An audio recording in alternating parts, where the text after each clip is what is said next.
If you want to send text messages from Apple Watch Ultra 3rd generation, well, it's actually quite simple because you can simply go into the Messages application when you have apps list, just simply search for it.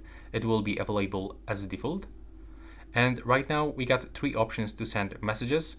First of all, you have to for sure pick up a receiver from your contacts, or you can add a new contact if you want. If you select to create a message right now, you can use the suggestions.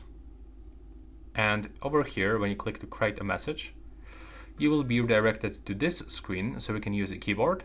But I will highly recommend you to click here in the right bottom corner and input voice input.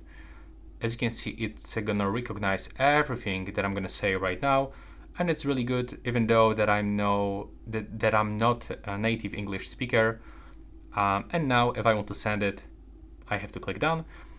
Additionally, you can add some emojis for sure, and you have to click down. And now we can pick the new contact. There we go. And now click send on the right. On the bottom. And that's pretty much it. Thanks for watching.